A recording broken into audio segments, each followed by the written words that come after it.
Доброе утро, меня зовут Бигзат Аманжол, я архитектор и основатель компании Level Studio. Моя личная карьера началась в 1996 году со стройки коттеджа. Я работал разнорабочим. И с 1996 года я не могу никак со стройки вылезти. Получается, что я на стройке в следующем году 30 лет, соответственно. Да, и я параллельно учился. Я учился в художественной школе, в строительном техникуме, потом поступил в академию архитектурно-строительную. И параллельно всегда работал.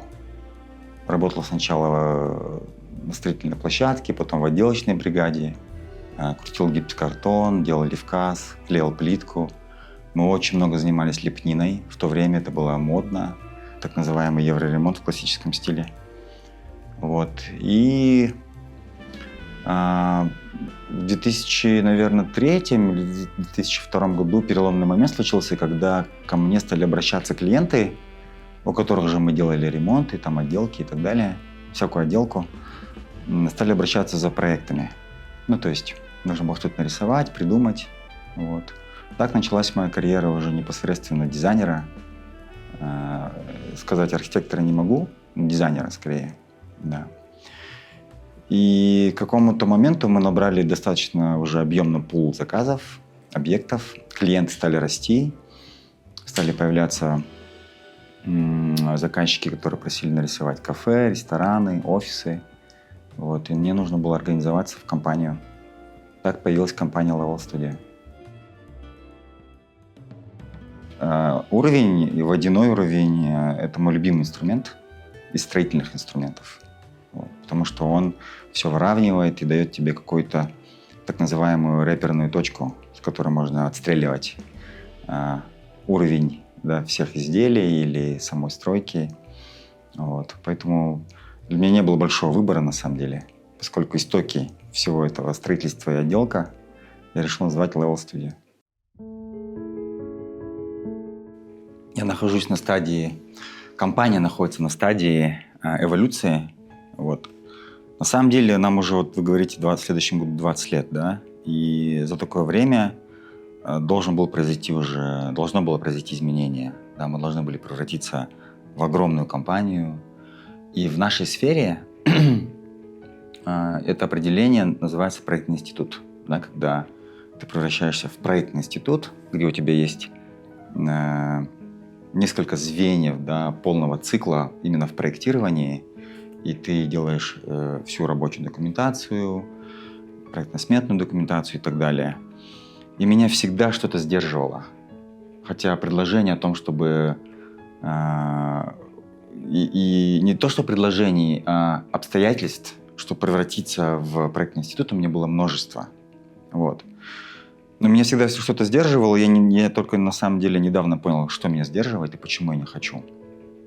Потому что, на мой взгляд, по моим ощущениям, когда у тебя проектный институт, да, и у тебя большой штат, ты начинаешь в моменте гоняться за деньгами все-таки. Потому что нужно 50-60 человек накормить, да, найти им работу. И я не знаю ни одну компанию в Казахстане, которая не занималась бы этим поиском. Не то чтобы поиском, а назовем это так, кормежкой, да. И поэтому 9 из 10 проектных институтов разрабатывают ЖК, например, или офисы и так далее. И я против этого. Поэтому, отвечая на ваш вопрос, я долго не мог определиться, кто же мы, да, по сути. Я думаю, что мы лаборатория архитектуры и дизайна, мы мастерская, пусть будет, да, студия, бюро даже. Я готов, да, хотя у нас масштабы проектов, конечно, не для бюро, но тем не менее. Но мы кто угодно, но не проектный институт. На самом деле, с точки зрения бизнеса, наверное, не было необходимости покупать свой офис, да, приобретать себе, потому что это большие деньги, это большие капиталовложения. Но для меня это было неким, как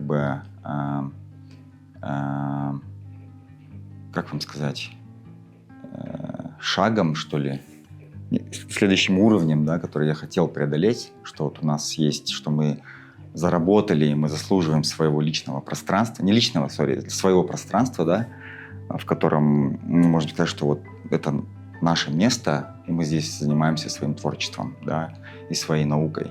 Я долго, на самом деле, несколько лет искал локацию в Алмате. И в идеале это должен был быть заброшенный какой-нибудь завод или промышленный объект, который я бы красиво ревитализировал, создал бы там open space, да, с теннисным столом, с мягкой зоной, с красивым кофеаппаратом. Но с этим проблемой. Вот, это или очень дорого, или невозможно далеко, что некомфортно для партнеров и для коллег. Соответственно, мы по вайбу, по настроению прогулялись пару раз вот в Синтай-Сити. Она показала, что здесь какой-то есть, хоть и географически мы находимся в городе, но какое-то отдаление, шум от дороги. Его нету здесь, здесь тихо, достаточно спокойно. Мы этот офис приобрели в 2022 году, как раз когда началась война в Украине. И мы тогда объявили поддержку, чем мы могли объявить эту поддержку. Да, мы хотели принять, если кого-то нужно, да, как бы в Алмате. И стали работать с несколькими студиями киевскими для того, чтобы поддержать их в эту трудную минуту, да, как бы, и заколлаборироваться по проектам. У нас это получилось. Мы сделали несколько проектов вместе. И наши партнеры, украинские, вот компания Zigzag Architects, мы им заказали проект, дизайн-проект офиса своего. Это интересно, да, что как бы сапожник, получается, дал проект другому, свои сапоги шить другому сапожнику. Но это же интересно. Вот это как раз по поводу диалога и коллаборации, да. Понятно, что мы стали вносить свое видение, да, как бы, но это проект совместный. И мне это очень нравится. Вот, потому что в этом пространстве есть какая-то вот такая, как бы, да, некая интернациональность, что ли, глобальность, вот так лучше сказать. Большим вызовом при разработке этого офиса были коммуникации. Они находились в центре этого пространства, поэтому мы использовали и уместили все коммуникации с большим количеством функций в один куб. И на самом деле он отличается по цвету, по фактуре и по своей форме, что является акцентным пятном. И в этом кубе мы спрятали и образцы, и санузел с душевой, и гардероб, и даже кухню. В целом это такой solid куб, который со всех сторон можно обойти. В том числе, кстати говоря, в нем же спрятаны перегородки, которыми можно разграничить и фрагментировать офис. А еще перед кубом у нас есть стол для образцов.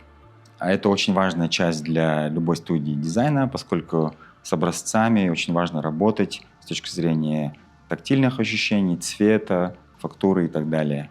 И что интересно, что на этом столе у нас довольно-таки часто циркулируют, обновляются материалы, и это очень увлекательный творческий процесс для всех участников команды. А еще за моей спиной стеллажи, которые на самом деле для нас являются ноу-хау по системе крепления. Эти стеллажи и полки сделаны без единого крепежа. А на них самое, что главное, книги, привезенные мной со всех стран, потому что для архитектора и для дизайнера очень важна насмотренность. Вот, и мы очень часто обращаемся к этим книгам, потому что на самом деле от монитора есть определенная усталость. И это очень вдохновляет. Архитектура и дизайн затрагивают как науку, так и искусство, творчество. Вот. Если ты будешь делать архитектуру или дизайн по скрипту, по формуле, то, возможно, в нем не окажется души. Да? Если делать только по ощущениям, то, возможно, архитектура или дизайн невозможно 100% потерять функцию, да? Базу некую. Поэтому, наверное, это баланс. Вот. Вообще, я уже много лет пользуюсь формулой. Формулой того, что такое вообще архитектура. Казалось бы, это достаточно понятное явление, да, в мире людей, в нашей цивилизации. Однако, как выяснилось, не каждый может объяснить, что такое архитектура, вот, и каждый воспринимает ее по-своему. Вот. И в этом загадка кроется, на мой взгляд. Я понимаю архитектуру как все-таки науку, прежде всего, которая граничит с искусством, вот, и которая создает вокруг нас материальную среду для нашей жизнедеятельности, для работы, но обязательно она должна быть своевременной, потому что она отвечает технологиям, технологическому прогрессу, религии в этом обществе, политическим течениям, эстетическим воззрениям. Потребность у общества к архитектуре качественно не выросла. То есть у нас были определенные потребности 20 лет назад. Это улучшить свою материальную среду, улучшить обстановку, в которой мы живем. То есть был некий прогресс обустройства своего жилища, мы стали улучшать свои рабочие места, общественные места и так далее. И эта тенденция до сих пор продолжается. Вот. Если говорить про дизайн непосредственно, то дизайн достаточно быстро проникает глобально, вот, и тренды цикличность у него достаточно короткая. Буквально через год, даже иногда короче, мы на Казахстанский, Алматинский и Астанинский, в том числе, рынок дизайна быстро принимает эти тренды. У нас очень много поставщиков, людей, включенных в этот процесс, которые привозят, и Iconic Design, да, привозят, и все тренды, они достаточно быстро проникают. С архитектурной точки зрения эта цикличность более длительная, да, и, к сожалению, мы пока еще даже не близки к тому, чтобы отслеживать тренды, вот, и технологический прогресс человечества глобальный. Почему? Потому что, первое, архитектура зависит все-таки от законодательной базы, которая в Казахстане очень медленно и некачественно меняется. А второе – это потребность общества. Если 20 лет назад, как и 30 лет назад, казахстанцы хотели съехать с панелек условных, да, в свое красивое жилище, строилось огромное количество коттеджей, вилл, домов, да, то эта потребность и сейчас осталась. Вот, мы знаем, что в Алмате до сих пор дефицит жилья. Вот, и вся архитектура, которую мы наблюдаем, которая двигается сейчас в Алмате, наверное, я бы сказал, на 90% это ЖК из новой архитектуры. Слава богу, несколько лет назад тенденция стала меняться. Да, и вы знаете, что у нас 2 культурных объекта скоро появятся в этом году. Это Целинный и музей Смагулова. И это большое дело, это big deal. Но это произошло впервые за эти годы. То есть все остальное время мы строили только ЖК и ТРЦ. Я имею в виду с точки зрения какого-то архитектурного, да, архитектурной наследственности. На самом деле создание чистого пространства в архитектурном бюро – это большой вызов. Поэтому, создавая рабочее пространство чистым и ровным, как мы хотели по концепции проекта этого офиса, было сложно. Соответственно, мы создали развитую систему хранения, где все лишние вещи и атрибутика нашей работы спрятаны в стеллажах. При этом наши рабочие столы чуть больше стандарта для того, чтобы у архитектора или дизайнера было пространство для того, чтобы он мог не только работать за компьютером, но поэскизировать или помакетировать. И эта культура, на мой взгляд, она, с одной стороны, справедлива, а с другой стороны, как будто тормозит процесс. Объясню, в чем дело. Дело в том, что если ты строишь красивое здание, оно красивым является только для тебя. Не существует понятия в архитектуре, например, или юриспруденции, понятие красиво или некрасиво. Ты никогда не можешь оспорить это, да? Де юре. Невозможно это оспорить, потому что для кого-то это красиво, для кого-то нет. Для этого существует некая база, да, которая прописывается городскими властями. Это общий план развития города, да? Это код города, да? Вот. И мы на самом деле за многие годы так и не сумели создать эту базу, этот код, потому что мы видим, насколько город разношерстный. Мы видим, что это происходит со всеми городами, да, то есть не отслеживается какая-то идентичность, не отслеживается какой-то скрипт, по которому можно было бы делать город узнаваемым, да, или чистым визуально, да. То есть, если, например, на такси ехать с аэропорта и не по восточной объездной дороге, да, а через город, мы увидим полный месс, да, того, кто на что гораст, с этими кафе, ресторанами, коттеджами, заборами, вывесками и прочее. Это вот другая сторона медали, да. Это справедливый хейт. Но почему он несправедливый? Потому что отвергаешь — предлагай. Я, например, приверженец того, что Алмате нужно выбрать вектор, которого нет. Когда мы говорили, что это будет финансовый культурный центр, да, это на самом деле не так. Никакой мы не финансовый центр. И никакой мы не культурный центр. Культура в Алмате существует только благодаря авангарду, благодаря людям, да, которые здесь живут, которые создают это. И это никогда не сделано сверху, это всегда сделано снизу. Да? И почему-то власти себе присваивают это, хотя они никак это не поддерживают. Простым примером является там, вот, дом 36. Да, там. Значит, соответственно, если ты отвергаешь, ты, значит, не доверяешь, да, бизнесу, власти и так далее. Поэтому я приверженец того, чтобы все-таки у города был вектор. И, на мой взгляд, самый хороший вектор для Алматы – это туризм.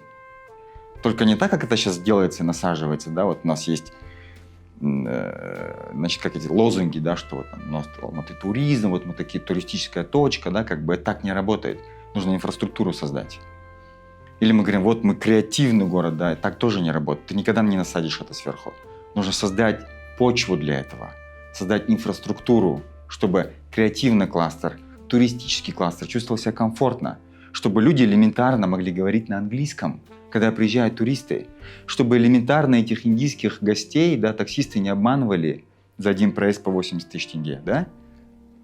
Без этого, ну, как бы, о каком туризме мы говорим, да, если у вас там в кафе вас не понимают, да, как бы, или если вас таксисты обманывают, да. Соответственно, справедливость этого хейта заключается в том, что нет доверия к тому, как управляется, как эти движения управляются властями, и государственными, и городскими, понимаете? Вот, я когда был канцелинг Кокжаляу, мне немножко было обидно, если честно. Потому что это был бы хороший, на самом деле, прецедент для развития туристического кластера для Алматы. Да, потому что горы – это наш океан, и нам нужны пирсы, нам нужен выход к океану. У нас всего в Алмате 3 выхода. С одним выходом вы знаете, что происходит, да, с Чембулаком и Медео. Это пробки, туда невозможно попасть. Он слишком загружен. Второй выход, Алгарское ущелье, оно не оборудовано. Там нет инфраструктуры. Третий выход, Алмарасан, да, ну, там опять, да, шлагбаумы, все закрыто, да, дорога разбита. Все. О каком туризме мы говорим, если у нас просто люди возят на Чырын, да, и на Медео с Чембулаком? Я как бы сейчас условно говорю, да. Советскую архитектуру и наше наследие там не всем интересно смотреть. Она в определенном сегменте интересна, но не всем туристам. Я думаю, что китайским и индийским туристам это не очень интересно. Россиянам, например, не знаю, туркам. Должна быть, прежде всего, хороший сервис должен быть, да, инфраструктура для этого. А когда просто говорят, что мы город там, туризм Алматы, креативный Алматы, мы такие креативные, это так не работает, на мой взгляд. Во всех пространствах это пытаемся добиться, это чтобы пространство было, чтобы в нем была циркуляция. Это очень важно. Циркуляция всего, да, и потребителя, и воздуха, и света, да, всего. Вот. Поэтому мы сделали циркуляцию в этом офисе. Это первая была задача. Вторая задача, я хотел создать некий ровный фон, да, для того, чтобы он не влиял на проекты. Потому что мы занимаемся разными проектами, разными стилями, разными масштабами. Вот. И окружение на нас влияет все-таки, верно? Вот. Я хотел создать некое ровное пространство, эмоционально ровное пространство, чтобы оно не влияло, да, как бы на проекты, вот, по цвету, по фактуре, по материалам и так далее. Вот. И третья задача была, знаете, в чем? Фрагментирование этого пространства. Мы можем его в любой момент фрагментировать на разные зоны. Вот. Это тоже, на мой взгляд, как бы очень хороший функциональный дизайн. Мы сейчас в зоне кухни, и на самом деле я очень горжусь этой зоной, поскольку мы думали о том, стоит ли в нашем небольшом рабочем пространстве делать отдельную кухню.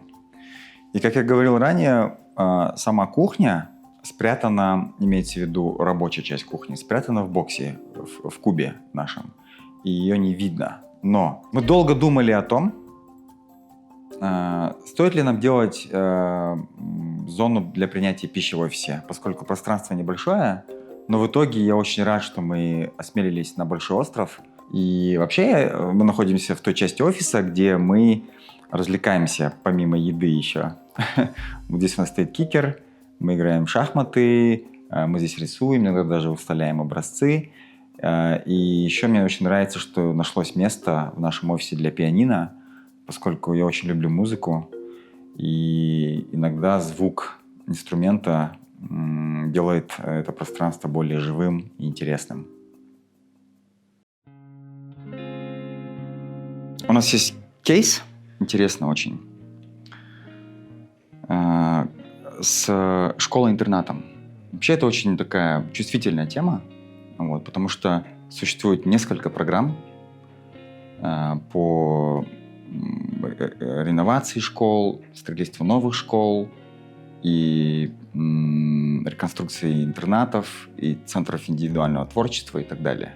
Это очень чувствительная тема, потому что в стране бэйби-бум, мы по демографии очень сильно растем, и важно эту инфраструктуру подготовить. И я рад, что государство это понимает, да, есть программа, да, несколько программ даже. И я хочу верить, что несколько лет назад мы смогли в эту волну привнести качественные изменения. Заключается оно в том, что мы отказались от привычных принципов проектирования школ и центров индивидуального творчества. Мы привнесли новое видение того, как дети и их родители могли бы взаимодействовать с этим пространством. Эта архитектура возникла как первые самые необходимые потребности ребенка. То есть мы не спрашивали, и нам на самом деле не важно мнение текущего министра образования или акима, да? Потому что ребенка никто не спрашивает, что ему надо. А мы сделали большую исследовательскую работу, и мы увидели, как родители сидят в темном коридоре, ожидая своих детей. Или мы увидели, как дети переодеваются в узких раздевалках, да, там, как они ходят в туалет, да, то есть и мы создали пространство, где вокруг всех помещений есть естественный свет и дружелюбная атмосфера, да, для того, чтобы можно было заниматься творчеством или образованием. Еще один кейс – это то, как мы придумали концепцию интерната в центре города. Это советское трехэтажное здание такого, скажем так, типовое, да, для тех времен. И, к сожалению, все наши проектные институты, да, я не кидаю камни в огород, да, с полным уважением, да, но они не смогли переосмыслить. И они просто одели этот трехэтажный кампус, да, просто в новые материалы. Что для детей, непосредственно для их удобства и жизни, не является решением. Им все равно, чем отделан фасад твоего здания. Им важно взаимодействовать с пространством. И по длинным коридорам детям ходить не очень хочется, потому что это интернат. Для них это родной дом. Я не понимаю, каким может вырасти человек, если для него родным домом были темные коридоры. Да? Интерната я имею в виду. Поэтому мы создали проект, он называется «Женуя», где мы создали эту школу-интернат как маленькую деревню с маленькими объектами человеческого масштаба, даже детского масштаба, да, с смягченными формами, с аркадами, да, и с развитым патио, да, внутренним двориком, да, чтобы свет везде проникал, и было много растений.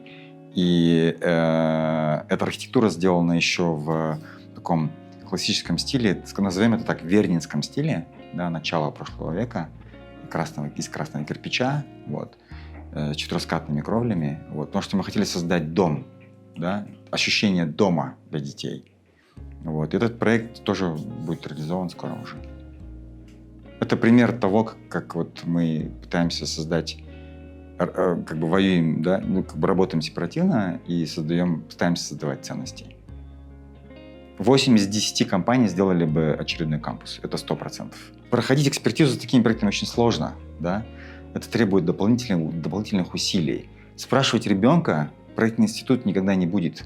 Он спросит техзадание у директора этого интерната и у заместителя акима. Точка. На этом его исследование заканчивается. И это наша практика, казахстанская, алматинская. Мало кто пойдет только, возможно, ваши герои ваших эпизодов. Да? Почему мы немножко в авангарде все-таки? Да? Почему мы не крупные компании? Мы потому что на самом деле находимся в авангарде. А это немножко другая игра, да? Другая борьба. Потому что это разительно отличается подход от общей волны течения. Мы не разговаривали со всеми чиновниками, мы разговаривали с детьми. Нам интересно было их мнение. Я недавно делал статистику, у нас сейчас 70 на 30%. 70% мы исполняем заказы девелоперские, да, это застройка крупная и не обязательно жилая, точнее в основном не жилая. И 30% мы оставляем у себя еще, знаете, хотим держать, заниматься удовольствием с частными объектами, потому что это огромное удовольствие. Ну, спроектировать симпатичный коттедж или виллу, или квартиру, да, как бы какой-то маленький офис, да, это большое удовольствие. Для нас это отдушина, потому что это проще с точки зрения коммуникации даже, да, когда ты лишен бюрократического аспекта, да, у тебя прямой контакт, да, как бы с твоим потребителем, который своим клиентом, которому ты можешь в душу залезть, да, как бы, которому можешь поделиться своей душой, да, как бы у вас возникает синергия о том, чтобы создать какой-то классный результат. Это для нас всегда приятная работа. Мы оставляем ее за собой. У нас есть очень много любимых клиентов, которые с нами много лет уже. Я прям горжусь этим, что клиенты к нам возвращаются. В сфере юриспруденции есть практика делать пробоно проекты, когда адвокаты берут в нагрузку несколько клиентов как из социально уязвимых слоев общества. Вот. В 2015 году мы решили применить это в нашей деятельности и объявили конкурс на создание пробоно проектов для социально уязвимых частей общества. И очень социально уязвимые сферы образования и здравоохранения к нам обратился детский центр «Кинес». Это школа для особенных детей. Вот. И мы для них создали эскизный проект. Это был наш первый пробоно проект, который на самом деле лег в основу реконструкции этого проекта. И мне кажется, что это для нас был неким бустом по тому, как можно участвовать в социальной жизни общества, в котором существует архитектура и дизайн, и какие можно подходы применять к этому. Соответственно, мы стараемся каждый год делать по одному хотя бы проекту. Это, к сожалению, не всегда получается, потому что мы все-таки занимаемся делом и бизнесом. Но, тем не менее, иногда возникают интересные запросы, и мы стараемся проявлять свою гражданскую позицию и участвовать в поддержке социально уязвимых частей населения и общества. Я увлекаюсь велоспортом, и с парижской выставки дизайна я привез фигурки велосипедистов с Тур де Франс. И это совпало с ремонтом в офисе. Я создал на стене инсталляцию, которая напоминает мне о том, что даже если у тебя майка победителя этапа, нельзя расслабляться, что простое движение – это стагнация, нужно стараться все время и делать больше каждый день, чем ты можешь. Только так ты можешь выиграть не только этап, а всю гонку. Я очень скучал по Алмате, когда учился за рубежом. Я начал рисовать здания, свои любимые здания Алматы по фотографиям, по своим, и искал их в интернете. И это меня сближало с городом. Я еще больше полюбил этот город, когда жил не здесь.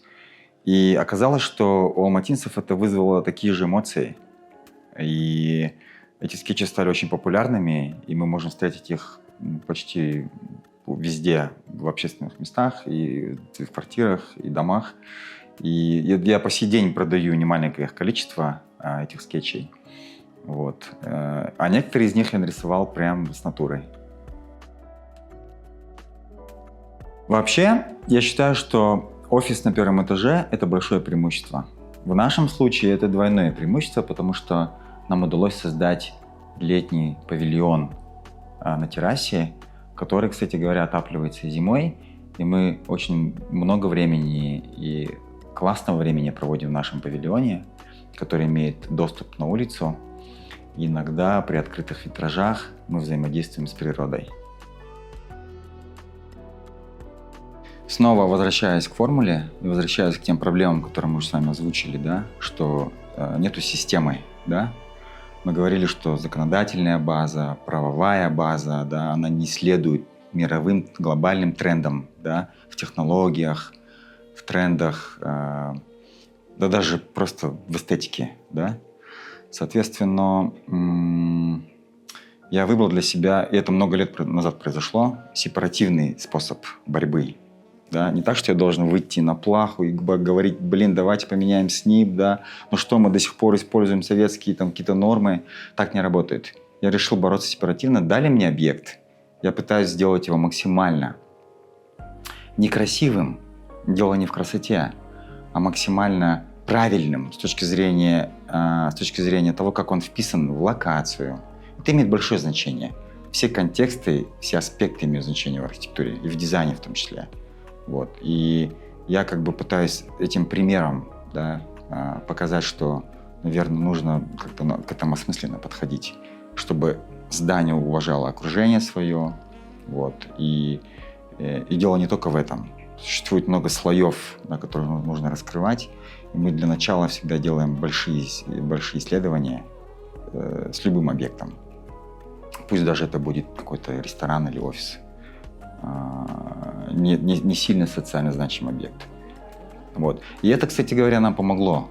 Этот подход нам помог выйти сейчас на более социально важные объекты в своей работе. Вот. И тут здесь нет места масштабированию. Здесь есть место, знаете, другому. Здесь есть место влиянию. Вот я не стремлюсь к масштабированию. Я стремлюсь к какому-то влиянию и наследию. Потому что от количества ЖК или торговых центров, которые я построю, да, там, обо мне в памяти мало чего останется, скорее всего. А если я сделаю что-то значимое, да, для того общества, в котором находится эта архитектура, то, наверное, тогда есть остаться в истории шанс. Я думаю, что уже сегодня такие лаборатории и команды имеют значение. Они влияют. Уже сегодня это происходит. Мы это видим например, по тому, как работает признание. Для архитекторов или дизайнеров это большой вопрос. Вот я рад, что казахстанские проекты получают огромное признание в зарубежных изданиях. И на самом деле это очень крутая тенденция. Это знать. Вот это хорошая инфраструктура для туризма, например, да? Или для создания культурных ценностей, да? Где люди видят, да, в Нью-Йорк Таймсе, да, там, или других, там, на Дизине, на Арделе проекты из Казахстана, и чем чаще это будет происходить, тем лучше. То есть мы становимся некой точкой, да, на карте мира, которая борется, да, по созданию крутых, интересных, важных проектов. И в Казахстане уже большое количество таких лабораторий, команд, и мастерских, и архитекторов, и дизайнеров. Я думаю, что все застройщики, девелоперы и в том числе чиновники, акимы городские уже прислушиваются. Вот. И я думаю, что через 10 лет было бы хорошо, если бы была более открытая и более эффективная коллаборация. Вопрос не в количестве проектов, на мой взгляд. и там не в их объеме, да. Вопрос, мне кажется, именно какой-то правильной, дружелюбной и рациональной, да, эффективной работе совместной. Потому что, конечно, нужно, чтобы все слои, как бы все мнения, да, как бы были учтены в этом процессе. Сейчас есть разрыв какой-то, тем не менее. И не только между, скажем, городскими властями там, да, и там, населением. Да. В самом обществе есть расслоение. Архитектор — это моя профессиональная деятельность, но как будто я еще что-то должен сделать для этого. Это не то, что я себя недооцениваю, а, возможно, даже переоцениваю в каких-то моментах. Но как будто нужно еще потрудиться, чтобы носить гордое призвание архитектора.